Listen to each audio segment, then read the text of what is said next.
Dale Steele, you are the VP of Sales at Gettle, a little company that's located on the West Coast of the United States. We are going to talk today about how you maintain laser focus within your career. We're going to talk about sales as well. Ken Goodrich told me that I needed to talk to you. And honestly, Yeah. before we even booked this podcast, or when I did my discovery call with you, I was like, oh, I cannot wait to get Dale in a room one-on-one and hit record. So thank you so much for giving me some of your time. We are going to kick off this podcast. We do every single one, which is, how did you get into the trades? Well, first of all, it's great to be here. Yeah, how I got into the trades is, it's kind of a long story. I met a guy. I used to be in a band. I used to play in a rock band. Really? What'd you play? I was a singer, and so heavy metal singer.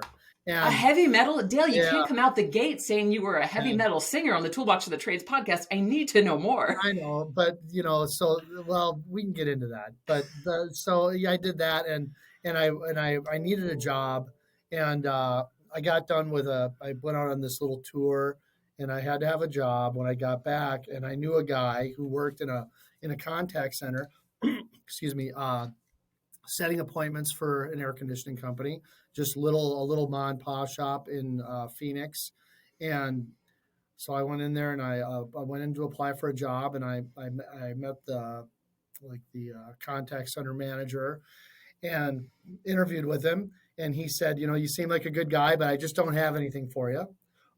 So I left, and when I was backing my car out of my parking space, he came up to the window and said, "Hey, you know what? Come in tomorrow. I'll find something for you." And so that's how I got into the business. $7 an hour, 30 hours a week, and I got a spiff when the call ran. Incredible. And then I, excuse me, and then I did that for a while, and it was cold calling, a lot of cold calling. I did that for a while. I did good at that, and then they asked me if I wanted to learn how to be a technician. Yeah, then they asked me if I wanted to learn how to be a technician or be a technician. I said, well, I don't know anything about air conditioners. They're like, okay, and we'll teach you. So I did that. And, on the first day that I did that, they took me, the guy who I was riding with took me on a call, and it was a 30-foot ladder. And to this day, I'm not a 30-foot ladder guy. No. I watch go for it. No, go ahead. I was going to say, I watch like POV roller coaster videos on YouTube and TikTok sometimes. I'm like, no, I can't deal with that. Yeah. And I'm like a 10-foot ladder guy. Sure. And I'm fine with that, and so I got on this 30-foot ladder, and, getting up on the roof is a breeze. Getting off the roof, like swinging every contractor on the call, I'm sure there's a lot or on this that's watching this will relate to that. I mean, getting off of a roof onto a ladder can be a little dicey. It feels a little weird because you're swinging out over the ladder. And I'll bet a lot of the guys that'll be watching this, they're probably on those ladders every day, and they probably are just terrified, every day at some point. Hopefully none of them are watching this on the ladder, though. Right, exactly. And then I got home, and I told my wife, or my girlfriend at the time, I said, I can't do this job because it's 30-foot ladder. I'm terrified of heights. And she's like, yeah, I don't want you on those ladders. So I'm like, cool. So I went the next day and said, I can't do the job because of the ladders. And they said, oh, you don't have to go on roofs then. So I was like, really? They're like, yeah. So, dodge that bullet. So right there, tried to quit the first day. Barely got the job because, it's like seconds and inches, right? It's just the zig and the zag of life. And then I did that. And then they said, do you want to get into sales? And I said, well, because I did pretty well as a technician. I think I made made some good money my first year. And then they said, do you want to just be straight sales? And I said, well, will I make more than I make as a technician? And they said, maybe. I said, all right, I'll try that. So I did that. And then, then that company became a 1-hour franchise. Sure. So I did 1 hour. I did the 1 hour thing for a while, a few years, and did well there. And then that company got acquired. just some acquisition things, and then I ended up finding my way to Gettle eventually. That's incredible. And we're going to talk Yeah, a little bit about Gettle in a second because, yeah, well, actually, no, let's go to it right now. So, sure. in the very small, minuscule off chance that someone listening to the show does not know about Gettle, tell them about Gettle because I know the company is really important to you. So, Yeah, I tell us mean, a little bit about what Gettle is and what kind of work you do and the size of the company and all that stuff. yeah, I mean, Gettle's was originated in Phoenix by the Gettle brothers in 1939, so that's what 83 years ago, and they actually were the pioneers of of air conditioning, residential air conditioning, and so they built their own over the years, and they're a very very big part of Phoenix. That basically Phoenix wouldn't be habitable if it wasn't for air conditioning because it's very hot, and I've heard. they basically they got involved with the builders there, and the Del Webb builders and the Sun City communities, and Sun Lakes communities, and they put in all the air conditioners in that pretty much entire city. And over time, manufacturing got tough, so they got out of the manufacturing and just became a service company.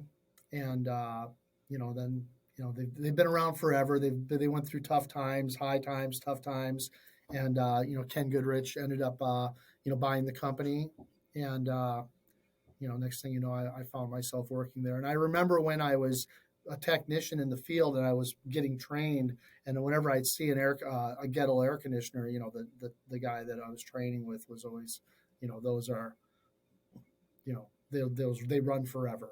They were called Those are the the gold Iron Horse. standard. The Iron They Horse. were There you called the go. Iron Horse, yeah, and they would run forever. I mean, we still pull off, 30-year-old air conditioners, 30-year-old Gettles, 40-year-old Gettles off of rooftops in Phoenix. They're still running. They're not energy efficient, right? Because they were built in, the 70s, but they still run. They're amazing machines. Got it. So Yeah. Gettle as an industry, Gettle as a company right now is in Arizona, California, New Mexico, I believe, No, California, Arizona, Nevada, and Texas. Yep. and Texas. And how many locations across all those states? More to come. Nine. Nine. Okay. Nine.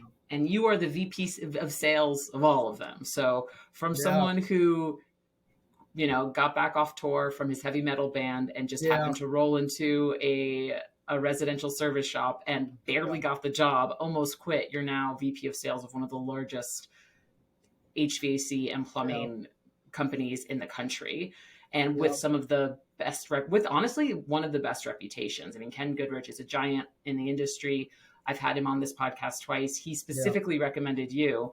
So, and I know that you're really loyal to Ken because that is something that Yeah. came up when we talked. So tell me a little bit about your relationship with him and the rest of the team and why Gettle is so important to you at this stage in your career. Yeah. And I'll say this: I'm a loyal person in general. I mean, I was loyal to the guy I worked for before Ken. I was loyal to the guy before that. If the businesses that I was working for hadn't changed hands, I'd still be probably at that first company, because that's just how I'm wired. But what was the question again about how did my Well, relationship just with? tell me about your relationship with Ken and the rest of the Yeah. team. Well, so I guess first I'll talk about how I came to meet Ken. The company that I was working for uh, got acquired. It became a 1 hour, and then it became right time, and then it got acquired by another guy. And I worked for this guy for like maybe a week. And the first day, he came in and he said, We are going to be the biggest air conditioning company in Arizona in 3 years." And everybody went, "Ah!" And then he said, in the next sentence, I swear to God, he said, "I don't know how we're going to do it." Then everybody went, "Ugh."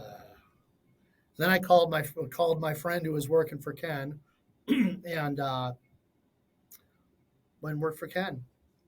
I met with Ken, went and met him for dinner at the Valley Ho. a nice hotel in Scottsdale, and we had dinner, and then afterwards, like most of our dinners they end with cigars, and we smoked cigars till probably midnight or 1 a.m. And I and got home probably 1 or 2 in the morning, and woke my wife up. Now my girlfriend, who is now my wife, woke her up, and told her that I met the guy that was going to change our lives forever. Holy And crap. and she said, "Wow, can we talk about this tomorrow?" And I said, "Sure." So she went back to bed, and then I went back to bed, and I went to bed. And the next day, I talked to her about the opportunity to work for Ken at Gettle, and I made the move over to Gettle, and and so Ken and I just have we connected right away on a vision, his on our vision or his vision. I connected with that, and not on personal level, we just connected, just hit it off, kind of have the same sense of humor and the same mindset, and yeah, we just connected, and the rest is I guess history of my history anyway. But yeah, the rest is just you know we're still working on it. It's still a work in progress, but we've done some pretty cool things in That's 8 years. That's awesome. So I want to call out 2 points in your story there. Yeah, One, we were at a company that just been acquired, and this guy who took it over had this giant idea, but yeah, no strategy or insight into how it was actually going to happen. And for yeah, you, that was a giant red flag, it sounds like. yeah. And I'll just say this too, just to clarify, is that I was working for George Donaldson, and that was great. He might see this podcast. That was great, amazing, great guy, great company. He sold the company. The guy who bought it, another great guy, just didn't have the vision, and he didn't have the business for very long. So not bagging on anybody. It's just But but yeah, but as someone who was looking to succeed and grow, you were looking for a leader who had more than just some fancy words to throw around. You were looking for some yeah, actual, all right, tell me how we're going to do it. That was really important to you, it sounds like. yeah. And I didn't have the plan like a master plan that I was going to be the VP of one of the largest company. I just knew that I like strong leadership. Um, I like decisive, strong, action oriented leadership. And I had that. And then I heard some things immediately that I was like, ooh, I don't think that's this place anymore. So, I made a move, and I met Ken, and I'm like, oh yeah, this is exactly the kind of guy I want to work with. Do you Work remember for. anything specific about that dinner and those post dinner cigars that really clicked in your I mind? mean, Or yeah, I mean, I guess, he just said, I told him about myself and my story. And he said, I've been looking for somebody like you, a dynamic sales leader. I think was probably his nearly exact words. Um, and he said, let's do, why don't you join up with me? And I think he said in 3 years, you'll be a multimillionaire. I And mean, is that I think it took four. It around was, year 3 were you like, excuse me, sir, I'm not well, yet a multimillionaire, around but I'm looking four, to be? yeah, around 4 or 5 years, we sold the company did our first private equity. Gettle's, our first. Ken's done, dozens of these, but Gettle, we did our first private equity deal in 2018. That's So awesome. yeah, so And you were it's able pretty to cool. benefit from it. And the reason, I by the way, I'm benefited, bringing all this up I is benefited because from that. a reason I'm bringing this all up is because something that comes up on this podcast all the time is Yeah, how do you retain the best talent? And so many insightful leaders like Kenner, you have to give them a piece of the pie. You have to give them yeah, incentives to keep it. And it sounds like when you met with Ken, he was very much like, you're going to become a multimillionaire if you work for me. yeah. And you were like, all right, boss, I'm in. And I Well, just want to yeah, call out how that I think is a really great way to connect realistically with people who you feel can bring a lot to the company. And I'm sorry, go ahead. Yeah, he made me a partner from day one. So, and it's funny because I was talking about this the other day. Is that the difference with Ken is that he's done this. I mean, by the time he'd gotten Gettle, I think gotten Gettle. By the time he got Gettle, by the time he bought Gettle, he had already, I think, done 6 deals where he bought, built, and then sold a business for millions of dollars. It was like his sixth time, and fifth or sixth time, and so he had done this, and so I mean, there was a long list of, of course, when you have a lot of success, there's a list of people that aren't fans, right? But then Sure. there were also a list. It was also a list of people that were, uh, you know, just deeply loyal, in Ken, and believers in Ken, and whom he had,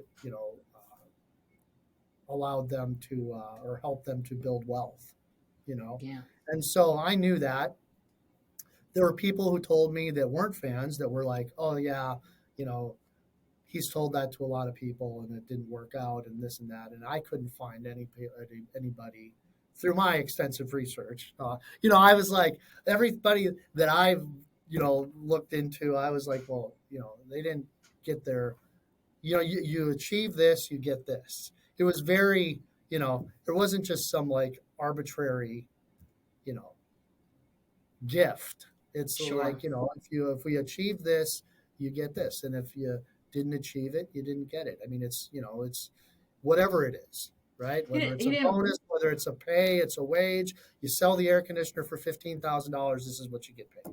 You sell the business for whatever, this is what you get paid. It's very set in stone, so if you, but the thing is that, yeah, Ken delivers. He's delivered on every promise that he's ever made, as far as I know, in his whole career.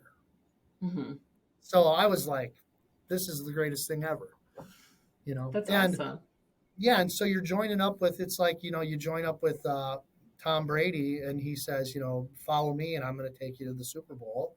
And because he's won 7, whether you like the Patriots or not, or the Buccaneers now or not, you know, you got to believe that there's a very good chance that you're going to make it to the big dance, the big game.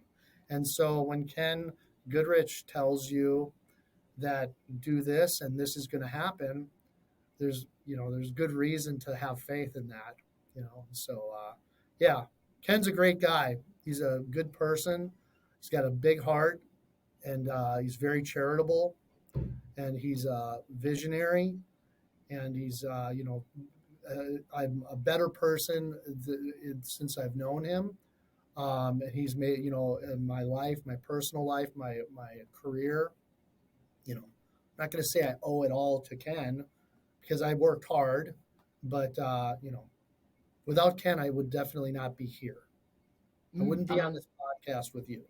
100%. I agree. I think Ken is a wonderful force in the industry, and in the limited time that I've known him and the constrained space, I agree with everything you said. He So really cares about the industry too. yeah,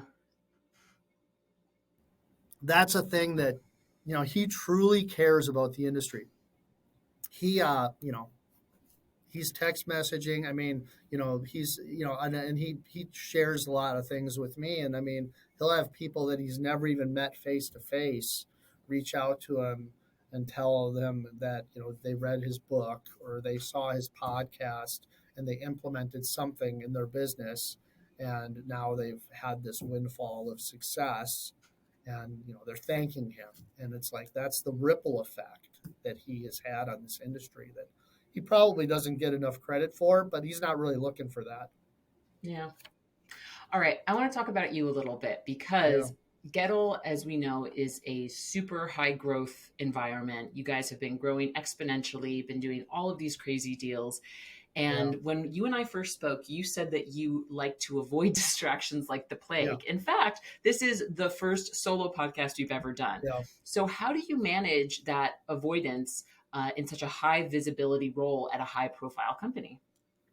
Yeah, I don't really do. Well, I don't do podcasts. That's the first thing that I do to For avoid anyone trans who's not avoid watching, I distraction. actually I have just a very intimidating guy standing behind Dale, and he's not allowed to leave this room until our call is over. Just FYI.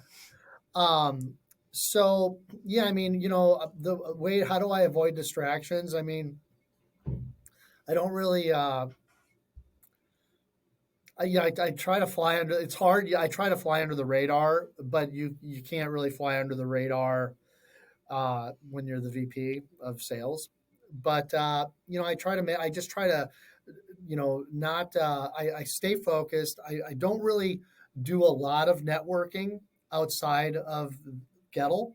Um, I'll network to bring people into Gettle, but I don't really go outside of the business much. When people leave the business that are my friends, um, I don't cut off my relationship with them, but I just am like I'm pretty focused on the task at hand. So I avoid all of that. Um, I don't really search for the credit. I'm not really looking to have my name out there and get credit for success. Maybe it's because I don't want the blame when things go sideways. If you try to get all the credit, then you're going to get stuck with all the blame. So that's so I just try to just stay under the radar, stay out of the spotlight.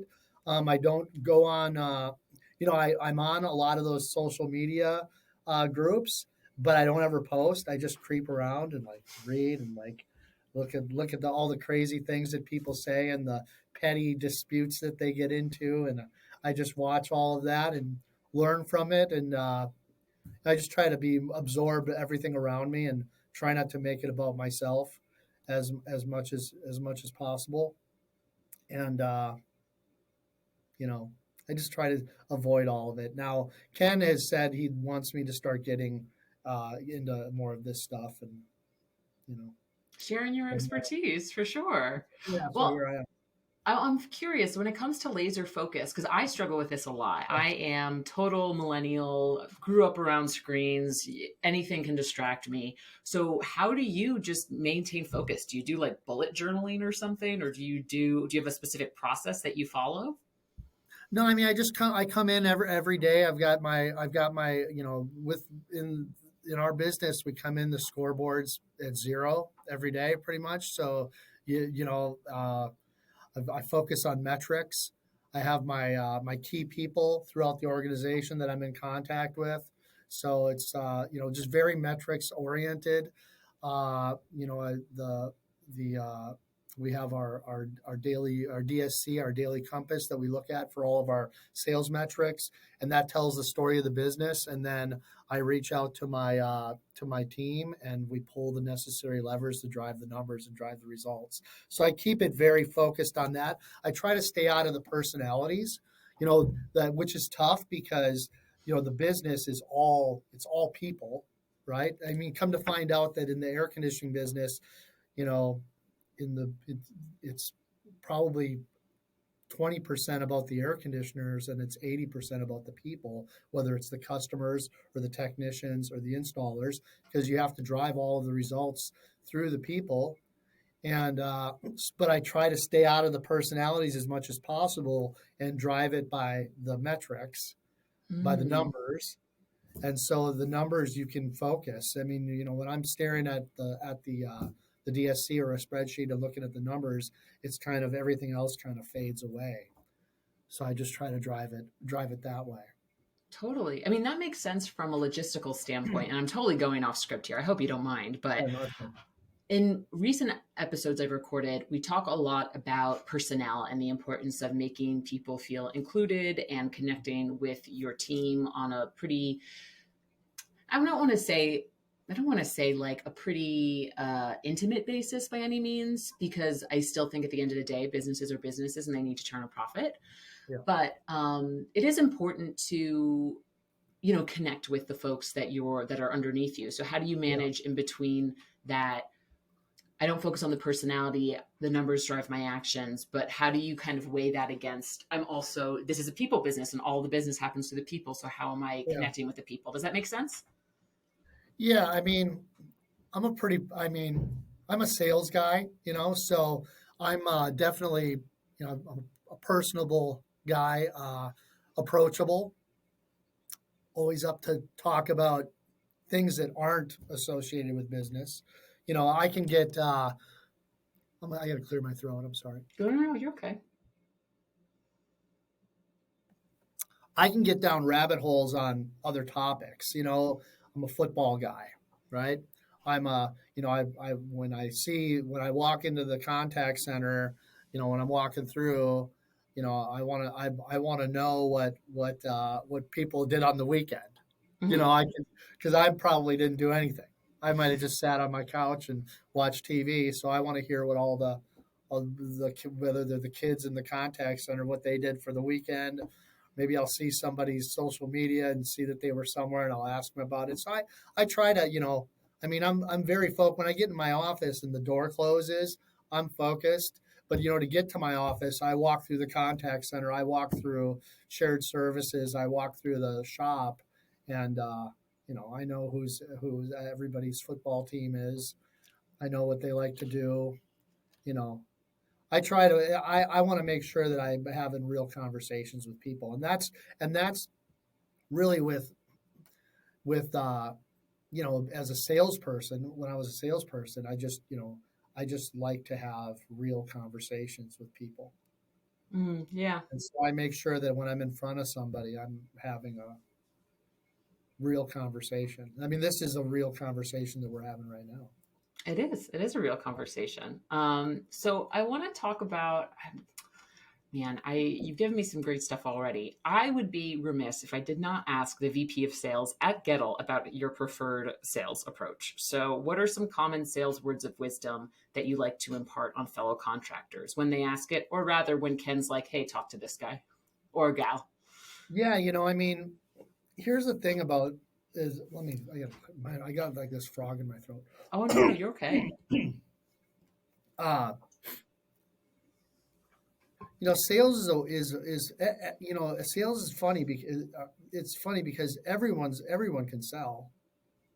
I mean, every technician sales. I mean, there's so many salespeople. I mean, no matter what, whether you go into uh, Best Buy or you go to a car dealership or you go to Chick-fil-A, or they're or wherever they're trying, everybody's selling, and you know and everybody is and then in the HVAC industry, I mean, every technician, every HVAC company, every plumbing company out there, they all know how to sell. I think what separates the the the good salespeople from the great ones, and not that I'm a great one, not I'm not saying that, but I think it's how well do you really connect with the people. Uh, you know, how well how well do you just naturally connect with people? Because if everybody knows everybody knows how to sell an air conditioner or plumbing or whatever it is that their craft is. uh, and everybody knows, probably has their own way of trying to sell themselves. But I think that the most successful people are the ones that just connect on a real personal level, an authentic level, that's real, Hmm. and having real conversations. I mean, I've always told all of my sales guys is, to have real conversations with customers. Have have real conversations. I mean, if they give you an objection that doesn't make sense, say that doesn't make sense. You know, I don't like scripts. I've never Hmm. liked scripts. I like, because I think that the word script in its essence is not authentic. It's a script, Makes you sense. know? And so all of my salespeople, they follow a framework, but they have, you know, freedom to work in that framework as long as you're getting your points across about the equipment, about the products, uh, but you have to have that authentic, whether it's telling whatever it is, whatever your thing is, that's what you have to identify what your thing is. If it's talk, I can talk about anything, and I Same. truly, yeah, and I love people, and I think before this started, we talked about how I start here on the internet, and then I go here, and I go, click here, and next thing you know, I'm reading about something that has nothing to do with what I originally looked for. And so I've got a lot of information about a lot of things, or little information about a lot of things, and I'm into pop culture, and I know a little bit about a lot of stuff, and so and that's always been beneficial to me. I think in Yeah. the field, and just being able to connect with people quickly. Hmm. I gave my phone number to like every customer, over the years. I sold a lot of air conditioners, uh, and people still call me that I sold air conditioners to, 8 years ago or 7 years ago. They still call me when their thermostat's blinking, and and then a lot of people will relate to this. I mean, you're doing something special when you have, and I hear this from a lot of people.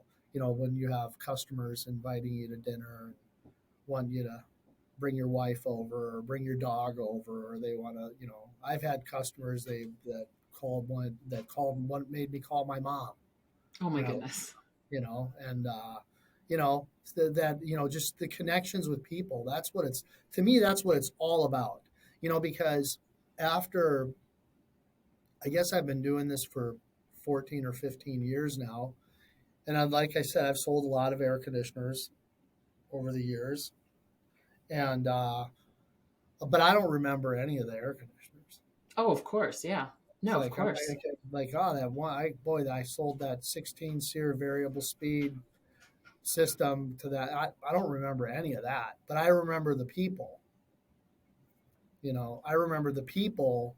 I remember those relationships that I built and those people. That's what I remember. And I don't necessarily remember the names either, some terrible names, but I remember the feeling. And I might not even remember the faces, but I remember the conversations and the connections and those moments. And that's what and as a person, that's what I search for. I look for Hmm. that every day throughout my day. Well, those personal connections with people, and I think that's what the best salespeople have, is they've Yeah. got the ability to see those things, to identify them and see them.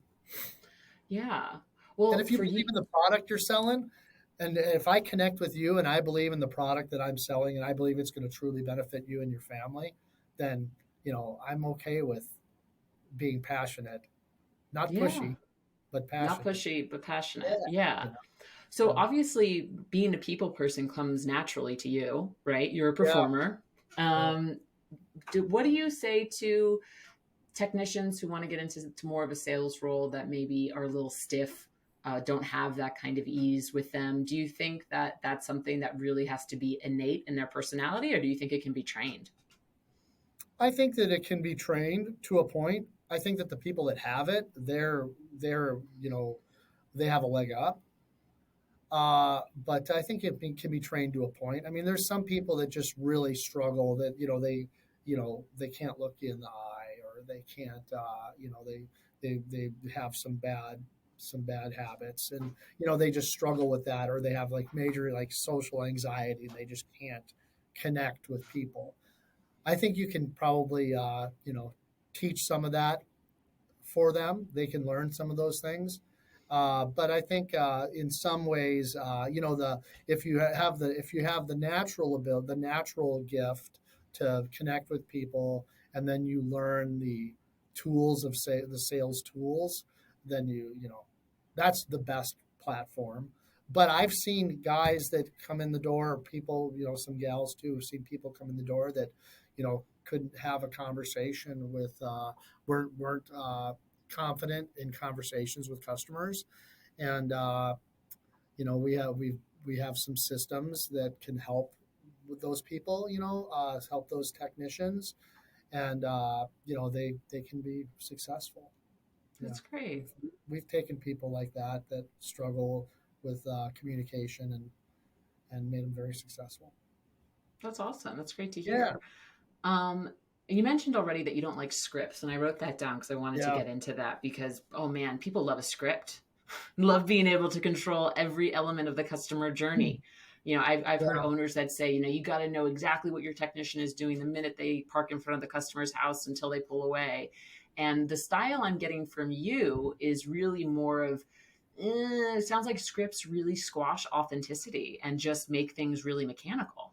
Is that what you're getting at? yeah. You definitely want to have a process. You get to the house, you park your car a certain way. You get to the front door, you knock on the door, you ring the doorbell, preferably knock, and you put your shoe covers on before you walk in, and you greet them with a smile, and you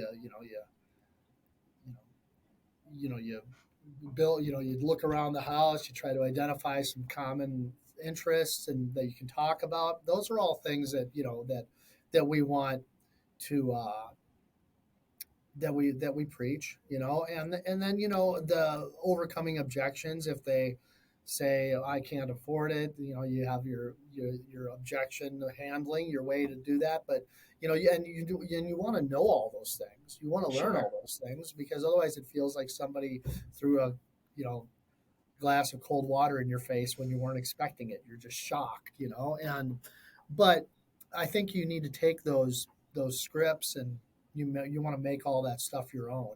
I mean, I know all those scripts. We've all been to the same. Anybody who's watching this podcast that's in the HVAC industry, we've all seen the same trainings. We've all read the same scripts. We've all been doing this, but the most successful people are the ones that can make it their own. Yeah. So I like then that what you said with the framework, it's because it allows you to inject some authenticity into it. And whether you're Yeah, a football guy, whether I'm a television girl, you can yeah, find me ways too. to insert things that are really that resonate with the consumer. Or even just like looking at or even just like looking around when you get into the home, see if there's anything you can comment on. I'm sure that's always a really great opportunity to crack someone open and get them talking, like, oh, is that your grandchild, or is that your kid, or is that your dog? And Yeah, and we try to teach that stuff. I mean, we do some role playing on things like that in morning meetings so that the guys can get comfortable looking at things around the house and having conversations. And all of that is good stuff. And when you're training people, you have to train them with scripts. I mean, we use scripts, you know but once you get out in the field and you're in front of these customers, right? Everybody, what is Mike Tyson said, everybody's got a plan until they get punched in the mouth. It's like you got a script, and then the customer says something completely off script. Well, I'll tell you, if now it's hand to hand combat, you better be able to think on your feet. And so, we you have to learn all that stuff, but then you have to figure out how to make it your own. That's what I believe.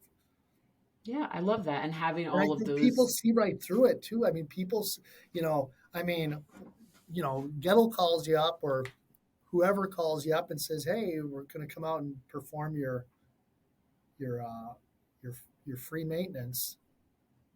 Everybody knows what you're coming there to do. I mean, the husband knows, the wife knows, the kids know, the dog knows. Everybody knows that you're coming there to sell something. So make it authentic. You know, we're here to say. I mean, we are we're a for profit. We're all in a for profit business, and to make the profit, we have to sell our products and services to our customers, and hopefully, everyone is being ethical and only selling and only offering. I tell all our guys that if you believe a customer uh, truly will benefit from the product or service that you're offering, go for it. and we'll back you up 100%. But if you don't believe that the customer needs or is going to benefit from that product, then you have no business, offering it. Got it. So, VP of sales, obviously a very big title. You oversee a pretty large organization, I'm Yeah, assuming. about a Tell thousand me, employees. oh, no big deal.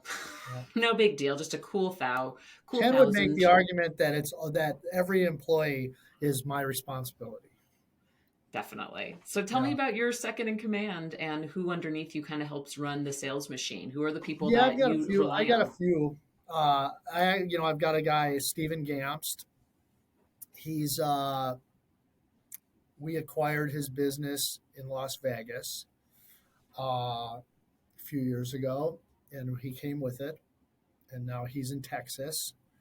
I've got Tony Ibarra, who is we get pulled him out of New Mexico, and he's in my Phoenix operation, and he runs the sales in Arizona. I've got then I've got some GMs like Jason Ross. He's the GM of our Las Vegas operation, and he's a sales guy at heart. He's the GM, but he has a sales background, so he's one of our sales leaders. Got a couple guys in California: Aaron Crawford, Max Smith. I've got a regional GM in California, Sean Cardolu. Uh, I've got a team of guys around me that they get it done. So That's awesome. uh, we're all aligned at a frightening level to the point where Ken will come to one of them and say, "Hey, what do you think of this and this?" And they'll give him the answer, and he'll say, "You're just parroting Dale." And it's like you're just regurgitating what Dale told you, and they're like, "No, I'm not." But we're all very aligned, um, of how we do things, and we have to be because this world that we're all in, it's you don't there's not much time that we're always up against time. Mm. If we're not going to do it, someone else is going to do it. Oh, in terms of competition. Yeah, it's like if we're Yeah. not we're running hard, and if we slow down, then there's other people that are running just as hard, just as fast, and just as smart. Probably Ken's pretty smart though. Ken Gooder's pretty smart, but no, there's other people that are very smart and they're running just as hard and just as smart, and so no one can really. You better be aligned with your team. Yeah. And And yeah, and it's and here's how it is that at Gettle we're so aligned that if you're not aligned, it's very uncomfortable for you, and really. you stick out. Yeah, Hmm. you'll it's uncomfortable. We're very focused, very aligned, and if you're not aligned with what we're trying to accomplish and how we're doing it, it's very uncomfortable very fast because we we're we're running fast and hard, and we're very focused. Well, tell me a little bit about alignment. How do you get so many different people on the same page, and how does that trickle down as the company grows and grows and expands and is in different locations, different time zones? How do you maintain alignment? I mean, it's tough, but we look for, when we're expanding, we're looking for, obviously we're looking for profitable businesses in specific geographical areas, but really we're looking for, strong leadership. I mean, the when we go out and acquire these new businesses in new locations, we're acquiring, you're acquiring the profit, and you're acquiring the equipment, the trucks, and the location, and all of that. But really, you're acquiring the people. And so we're looking for certain type of person. Somebody that's wants to get it done, not afraid of change. We try not to change. Change is nobody likes change, right? I don't. People say that, oh, I love change. It's like you like change. You don't. Everyone likes change if it's something that they want to change. Sure. And change is neither good nor bad. It just Right. is. It's inevitable, but it's like, there's certain things you don't want to change. You're going to be resistant to that. But the Sure. things that are some things you don't care about, some things you do. But yeah, I mean, we've got our culture is basically, a, it's a system. It's the way that we're going to conduct ourselves. We have, the Gettle way, which is right here. Oh my goodness, you just pulled out a little booklet for anyone Every one listening of our on the employees audio. carries that with them, and that's our list. That's our Gettle way, our list of non-negotiables of how we're going to conduct ourselves as a business, and and then we have systems in place, our sales system and our technician, how to run a call and how to answer the phones, and we have this, so we have aligned, systems, but I think the hard, that's tough, right? Getting everybody on that, but then also getting everyone's mindset aligned. Yeah, I want to talk You to you know, about mindset as well, and because that's also something that comes up on this show all the time. It's like kind of one of the themes that's always lurking in the background, ready to yeah, pop up. Mindset is so important. So tell me about that. yeah, it's all about mindset for me. I mean, and that's where it's like the mindset of where it really is a team effort, and that's kind of the thing too, is that we try to not to have. We try not to be have our team, not in silos where they're just running their own program. We want everyone to have freedom to be entrepreneurial and autonomous to a certain point, but then we have to keep everybody moving in the same direction. And so the mindset of the sales leaders of and all the GMs in our business is that we've got there again, every day you come in this, you come in, the scoreboard's at zero every day. I said that earlier. It's like, and you come in and you the scoreboard's at zero, and you got to hit your number every day. And if you are, uh, if you're self-aware, you know that you're only going to be able to achieve your number, your goal, through all the people. Yeah, And you can't beat people you can't beat people into being successful. You can't pound them into being successful. And so you have to be positive. You have to have a positive mindset. You got to come in with a positive, and it's tough because some days are tough days, but you've got to always try to keep it positive. I try to keep things light. I I can tell. try to not take the business very serious. Hmm. Uh, take our goals and our history and the responsibility very serious, but I try not to take myself too serious, you know. I love that. Yeah, I'm And kind of the same way. yeah, and I think that's a common thing that we have in the on our team. I think we've got a very everyone kind of has this self-deprecating sense of humor. We don't take ourselves too serious. We bust on each other daily, have fun. uh, try to make it as fun of an atmosphere as possible. And one of the things for me with mindset too is that I had some success in the field when I was a salesperson. I've had some success, as an executive or sales leader and stuff like that. But there's so many things that had to occur on a daily basis. If you're Hmm. a sales guy in the field, first thing is that, Ken had to come up with a concept because Ken's a lot of our radio marketing, a lot of it's Ken's, ideas that he has.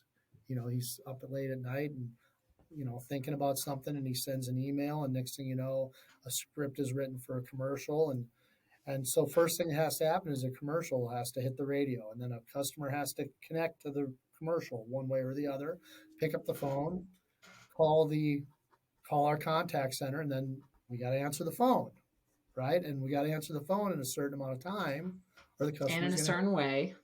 yeah, in a certain, or they're going to hang up, and then they have to book the call.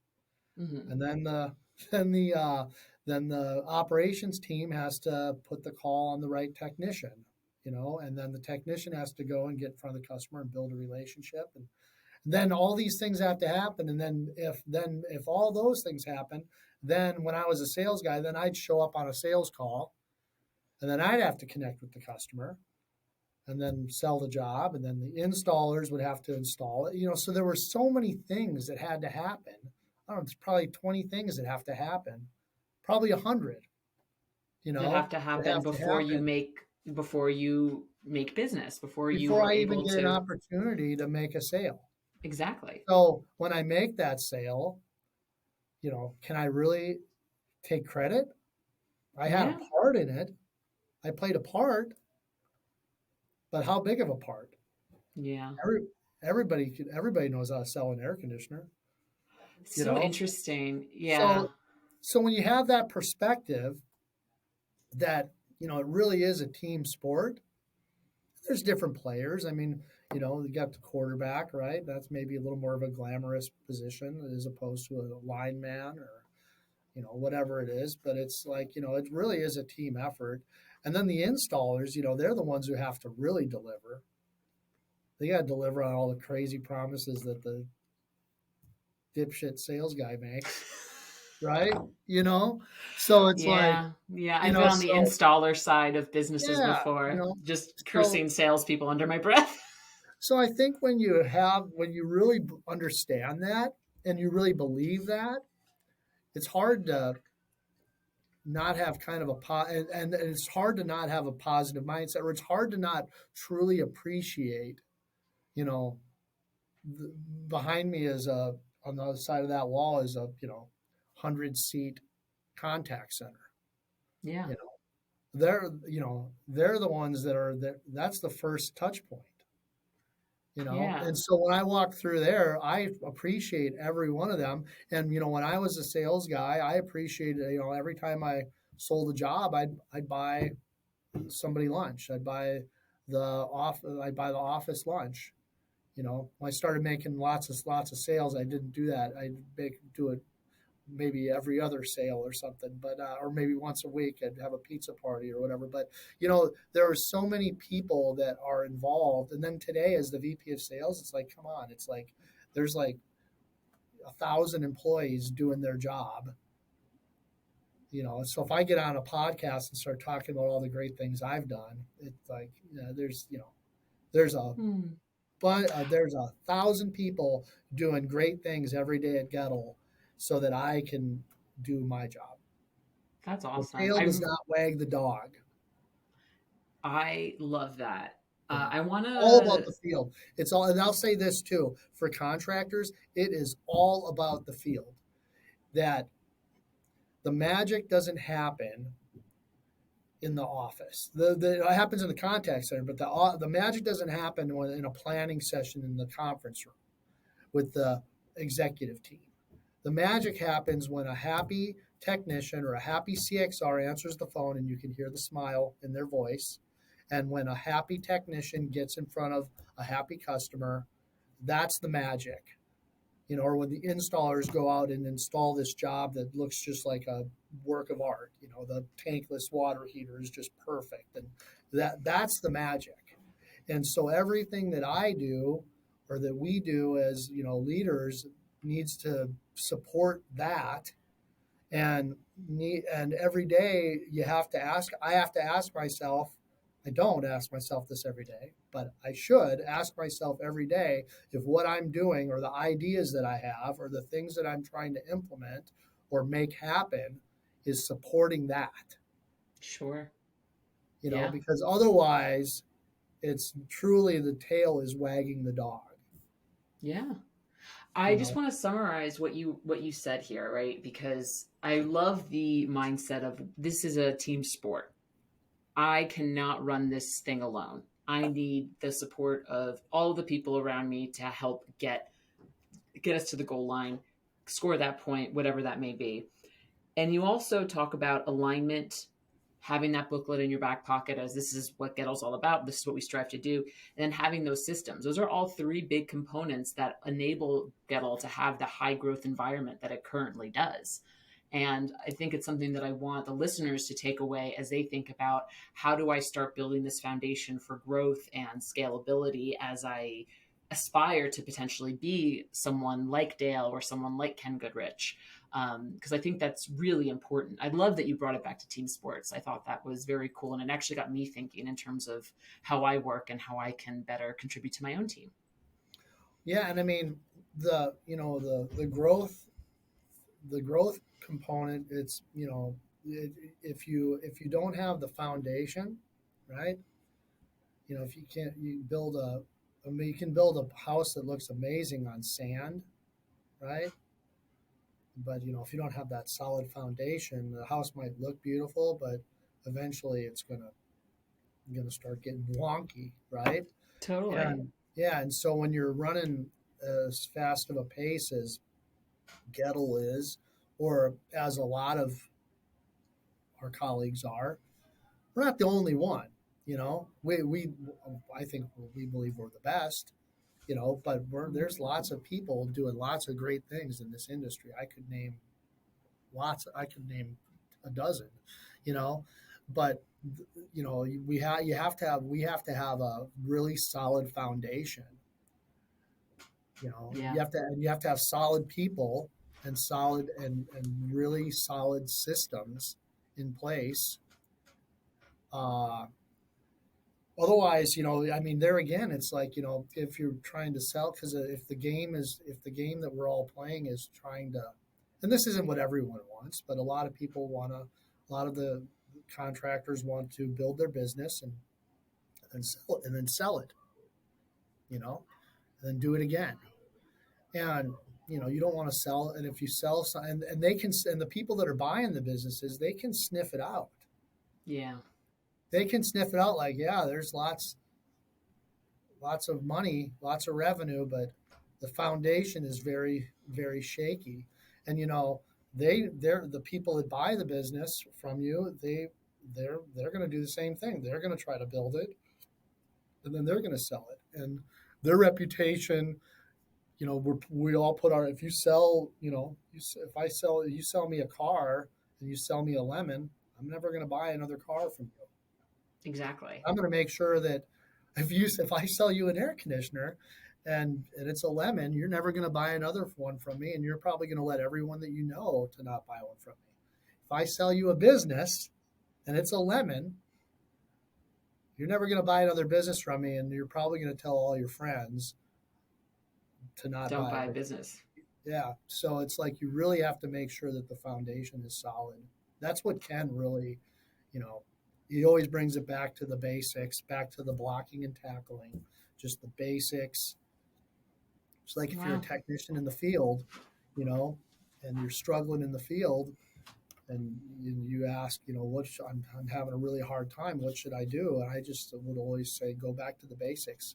Sell some coil cleanings, clean some coils, sell some capacitors, sell some filters, take it back to the basics. Just try to build a great relationship with the customer. Back to basics. Make sure, or if you're a contractor, make sure that your installers are that you're installing a picture perfect install. Make sure that your installs are impeccable.